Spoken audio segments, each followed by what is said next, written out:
चल दिहनु छछना के कि रहा आबाद अब हमके ठुकरा के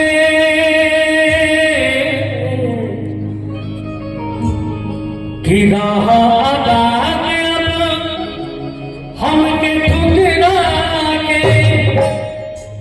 कि खुश बारू तू अपना पिया के पाके खुश बारू तू अपना पिया के पाके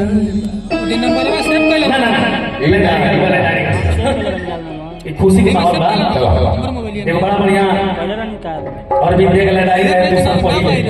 हिंदी ट्यून में है बोले रही वही ट्यून को हम बनाई नहीं सब कैसे कि पिया परदेसी वाह वाह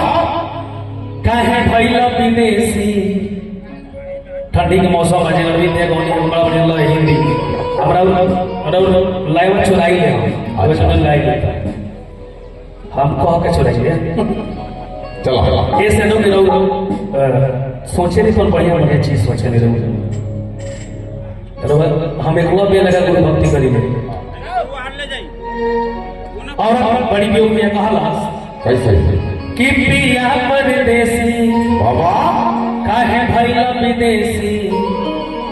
कि पहले से मनवा अब करत बेसी कि पलंग पर सुती ले अखाने कि जवानी पिया तकिया से लाले हर दिन तो हरा के देख के हो खाने जवानी हमर तकिए से लड़े छी छी छी छी छी छी कितने गंदे हुए आप मैं गंदे नहीं ये तो हमारे धंधे हैं शुभ शुभ बोल मानो विषय गया कि पिया परदेसी कहे भैया विदेशी पिया परदेसी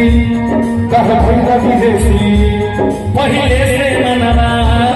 अब करत बेसी पहले से मना अब करत बेसी पिया परदेसी कहे भैया विदेशी पहले से मनवा अब करत बेसी पलंग पर सुती ले अखाने जवानी पिया तकिया से लाड़े कन्हैया नाच जगावे जवानी पिया तकिया से लड़े पलंग पर सुती ले अखाने जवानी पिया तकिया से लाड़े कन्हैया नाच जगावे जवानी पिया तकिया से लड़े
बहुत सुंदर गायिका हमारा छोट भाई नेहा एक बार घरे कार्यक्रम रही बड़ी बहनों होता हो रोज पोस्टे खाली डाला था सही बात है सब नवलू के देन हो कि रोवे लगिया ताली कि सोना हो सिंगारा हमने के दिल के करीब देखिए सब भाई भाई वो फूल हमारा सब भाई लोग खातिर बहुत बड़ा सर्जरी है दिल में डॉक्टर साहब जितना मेडिकल के जांच के रुपया बा सब पहला ले आके झोला में डाला करे और दूर का तरह कुछ और चाहिए बोलेगा विपिन भैया की तरफ से बहुत बहुत पुरस्कार, भगवान से प्रार्थना शुभकामना करते हैं। जो भूल चूक हुआ उसको क्षमा। कि आप आदरणीय हैं, श्रेष्ठ हैं, आपको मैं दिल से मानता हूँ। कभी कभी इंसान से गलतियाँ हो जाती हैं, कभी गलती से इंसान हो जाते हैं। लेकिन अगर मुर्गी मार के आई बढ़िया नीति मुर्गी मरे बढ़िया सर, लेकिन हमें कहेगा सिंपल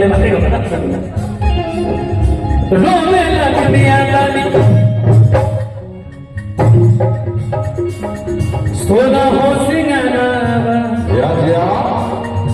जाके भुलाई गई तुम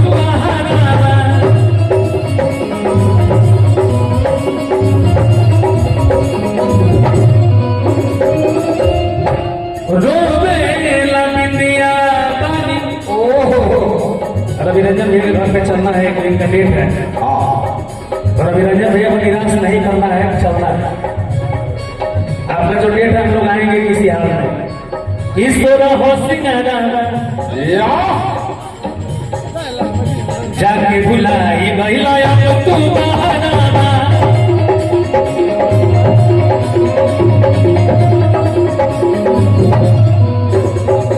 और राजा का कहतर बोलो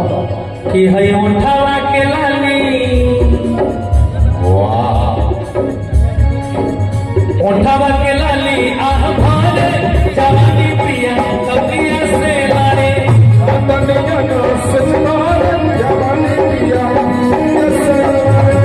उठावा के लाली आह भारे जवानी पिया कपिया से लारे जवानी पिया कपिया से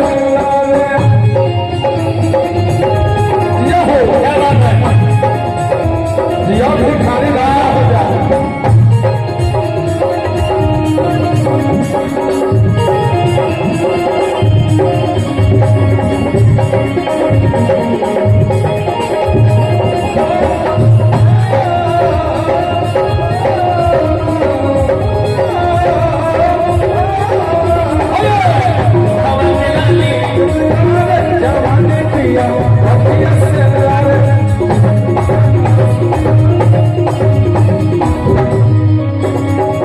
चलिए चलते चलते अंत में बतिया हमारा अपना पत्नी से डब्लू भाई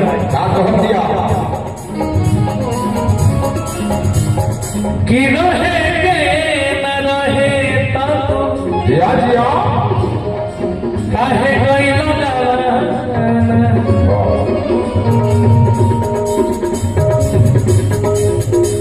सुना सुना लागता रे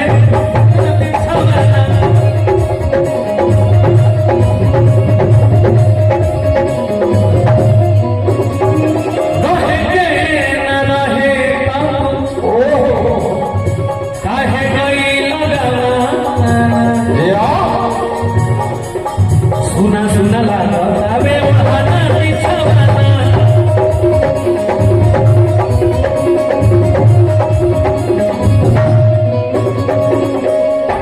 कि दोस्त मारा मुन्ना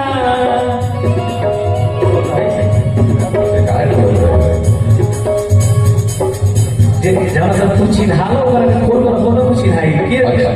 अब वीडियो में के लगा था कि पूरी महल में उनके है इतार लाइसेंस है सर्टिफिकेट भारत सरकार का प्रमाण पत्र। कहना है मित्रों कि काश मेरे भी सर पे बाल होते, काश मेरे भी सर पे बाल होते हैं तो आज हम ही माला माल होते। दोस्त परदेश